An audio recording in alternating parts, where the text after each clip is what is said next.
ওই একটাই কারণে ডুবেছে, তার নিজের বেড পার্টনারের কথায় প্রায়োরিটি দিতে গিয়ে। আপনারা লক্ষ্য করবেন, যখন উনি 22 মাসের জন্য রেলের রাষ্ট্রমন্ত্রী ছিলেন, তখন এই ভদ্রমহিলা বিভিন্ন রেলের আধিকারিকদের জিজ্ঞেস করবেন যে কিভাবে চমকাতো, কিভাবে ধমকাতো।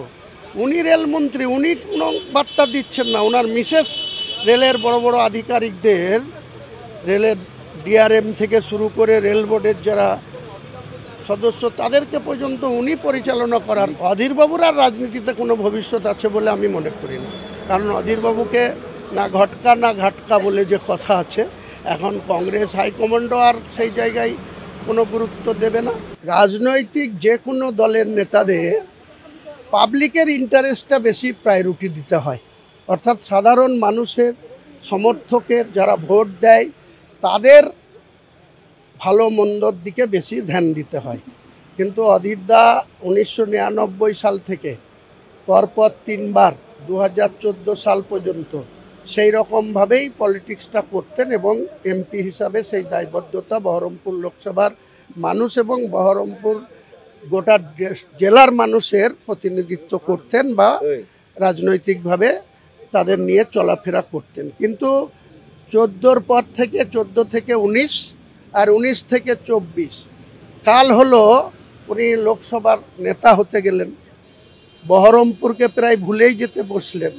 এবং যখন কোভিড-19 হলো 2019 সালে, তখন উনি নিজে বাঁচার জন্য, বহরমপুরের মানুষ বাঁচলো না মরল, কি অবস্থায় থাকলো, সেটা নিজে বাঁচার জন্য দিল্লি থেকে আর তিনি এখানে পাই দিলেন না। একটাই কারণ, আমি তো বলছি, আমি রাজনৈতিক ব্যক্তিত্ব, আমার পরিবার আছে, আমার সন্তান আছে, আমার মেয়ে আছে, ছেলে আছে, মিসেস আছে। আমি রাজনীতির ক্ষেত্রে তাদের কোনো কথাকে গুরুত্ব দেব না। আমি আমার বিচারধারা দিয়ে রাজনীতির সিদ্ধান্ত নেব, তবেই না আমি। ওই একটাই কারণে ডুবেছে, তার নিজের বেড পার্টনারের কথায় প্রায়োরিটি দিতে গিয়ে। আপনারা লক্ষ্য করবেন, যখন উনি 22 মাসের জন্য রেলের রাষ্ট্রমন্ত্রী ছিলেন, তখন এই ভদ্রমহিলা বিভিন্ন রেলের আধিকারিকদের জিজ্ঞেস করবেন যে কিভাবে চমকাতো, কিভাবে ধমকাতো। উনি রেলমন্ত্রী, উনি কোনো বার্তা দিচ্ছেন না, ওনার মিসেস রেলের বড় বড় আধিকারিকদের, রেলের ডিআরএম থেকে শুরু করে রেল বোর্ডের যারা সদস্য, তাদেরকে পর্যন্ত উনি পরিচালনা করার। ওই তো বলে আম ছালা দুটোই গেছে, নিজের চলার দোষ থাকলে সে হুমায়ুন কবির হলেও সেটা হবে, অধীরবাবুর ক্ষেত্রেও তাই হয়েছে। তাহলে আগামী দিনে অধীরবাবুর ভবিষ্যৎ কি, আপনি কি মনে করেন? অধীরবাবুর আর রাজনীতিতে কোনো ভবিষ্যৎ আছে বলে আমি মনে করি না, কারণ অধীরবাবুকে না ঘটকা না ঘাটকা বলে যে কথা আছে, এখন কংগ্রেস হাইকমান্ডও আর সেই জায়গায় কোনো গুরুত্ব দেবে না। আবার উনাকে যে দলের সঙ্গে 5 বছর মোদিজির সঙ্গে খুব মাখো করে বিভিন্ন রকম সুসম্পর্ক রেখে নিজের 22-24টা সিকিউরিটির সুবিধা, লোকসভায় সংখ্যা না থাকার সত্ত্বেও অপোজিশন লিডারের যে সমস্ত গ্রহণ করেছেন, এখন সেই দল আর ওনাকে সেইভাবে গুরুত্ব দেবে। আরেকটা বিষয় যেটা দেখেছি, উনি সবসময় মমতা বিরোধী ছিলেন, মমতা বন্দ্যোপাধ্যায়কে খুব আক্রমণ করেন। তাহলে এটা কি একটা কাল হলো না? মানে হ্যাঁ, ওনার পলিটিক্সে মূর্খামি আছে এটা, কারণ রাজ্যের মুখ্যমন্ত্রী, তাকে সংখ্যাগরিষ্ঠ মানুষ মমতা বন্দ্যোপাধ্যায়ের উন্নয়নকে সম্মান করে। মমতা ব্যানার্জি 1984 সাল থেকে 7বার সাংসদ হয়েছেন। 1984 সালে মাত্র 30-32 বছর বয়সে সোমনাথ চট্টোপাধ্যায়ের মতো প্রখ্যাত ব্যক্তিকে হারিয়ে তিনি সংসদে পা দিয়েছিলেন। তার মতো পলিটিশিয়ানের সাথে ন্যাকেটলি পাঙ্গা নিতে যাচ্ছে, তা আমি যদি হাতির সঙ্গে লড়তে যাই, তা হাতির ছোঁড়ের চাপেই তো আমি শেষ হয়ে যাব, সেই রকম অবস্থা হয়েছে। তাহলে কি অধীর চৌধুরীকে আপনি তৃণমূলে আসার আহ্বান জানাবেন? তৃণমূলে নেবে না অধীর চৌধুরীকে, আর তৃণমূলেও আসবে বলে মনে হয় না, কারণ এতটা অপদস্থ হয়ে তৃণমূলেও আসার চেষ্টা করবে না।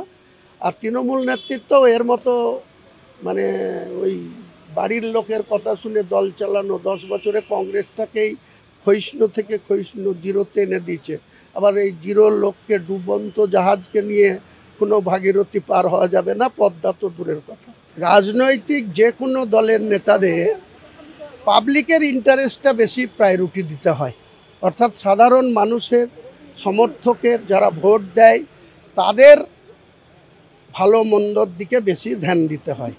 কিন্তু অধীরদা 1999 সাল থেকে পরপর 3বার 2014 সাল পর্যন্ত সেই রকমভাবেই পলিটিক্সটা করতেন এবং এমপি হিসাবে সেই দায়বদ্ধতা বহরমপুর লোকসভার মানুষ এবং বহরমপুর গোটা জেলার মানুষের প্রতিনিধিত্ব করতেন বা রাজনৈতিকভাবে তাদের নিয়ে চলাফেরা করতেন। কিন্তু 14 পর থেকে 14 থেকে 19 আর 19 থেকে 24 কাল হলো উনি লোকসভার নেতা হতে গেলেন, বহরমপুরকে প্রায় ভুলেই যেতে বসলেন এবং যখন কোভিড-19 হলো 2019 সালে তখন উনি নিজে বাঁচার জন্য বহরমপুরের মানুষ বাঁচলো না মরল কি অবস্থায় থাকলো সেটা নিজে বাঁচার জন্য দিল্লি থেকে আর তিনি এখানে পাই দিলেন না। একটাই কারণ, আমি তো বলছি আমি রাজনৈতিক ব্যক্তিত্ব, আমার পরিবার আছে, আমার সন্তান আছে, আমার মেয়ে আছে, ছেলে আছে, মিসেস আছে, আমি রাজনীতির ক্ষেত্রে তাদের কোনো কথাকে গুরুত্ব দেব না। আমি আমার বিচারধারা দিয়ে রাজনীতির সিদ্ধান্ত নেব, তবেই না আমি ওই একটাই কারণে ডুবেছে, তার নিজের বেড পার্টনারের কথায় প্রায়োরিটি দিতে গিয়ে। আপনারা লক্ষ্য করবেন যখন উনি 22 মাসের জন্য রেলের রাষ্ট্রমন্ত্রী ছিলেন তখন এই ভদ্রমহিলা বিভিন্ন রেলের আধিকারিকদের জিজ্ঞেস করবেন যে কিভাবে চমকাতো কিভাবে ধমকাতো। উনি রেলমন্ত্রী, উনি কোনো বার্তা দিচ্ছেন না, ওনার মিসেস রেলের বড় বড় আধিকারিকদের, রেলের ডিআরএম থেকে শুরু করে রেল বোর্ডের যারা সদস্য তাদেরকে পর্যন্ত উনি পরিচালনা করার। ওই তো বলে আম ছালা দুটোই গেছে, নিজের চলার দোষ থাকলে সে হুমায়ুন কবির হলেও সেটা হবে, অধীরবাবুর ক্ষেত্রেও তাই হয়েছে। তাহলে আগামী দিনে অধীরবাবুর ভবিষ্যৎ কি আপনি কি মনে করেন? অধীরবাবুর আর রাজনীতিতে কোনো ভবিষ্যৎ আছে বলে আমি মনে করি না, কারণ অধীরবাবুকে না ঘটকা না ঘাটকা বলে যে কথা আছে, এখন কংগ্রেস হাইকমান্ডও আর সেই জায়গায় কোনো গুরুত্ব দেবে না। আবার উনাকে যে দলের সঙ্গে 5 বছর মোদিজির সঙ্গে খুব মাখো করে বিভিন্ন রকম সুসম্পর্ক রেখে নিজের 22-24টা সিকিউরিটির সুবিধা লোকসভায় সংখ্যা না থাকার সত্ত্বেও অপোজিশন লিডারের যে সমস্ত গ্রহণ করেছেন, এখন সেই দল আর ওনাকে সেইভাবে গুরুত্ব দেবে। আরেকটা বিষয় যেটা দেখেছি, উনি সবসময় মমতা বিরোধী ছিলেন, মমতা বন্দ্যোপাধ্যায়কে খুব আক্রমণ করেন। তাহলে এটা কি একটা কাল হলো না? মানে হ্যাঁ, ওনার পলিটিক্সে মূর্খামি আছে এটা, কারণ রাজ্যের মুখ্যমন্ত্রী, তাকে সংখ্যাগরিষ্ঠ মানুষ মমতা বন্দ্যোপাধ্যায়ের উন্নয়নকে সম্মান করে। মমতা ব্যানার্জি 1984 সাল থেকে 7বার সাংসদ হয়েছেন। 1984 সালে মাত্র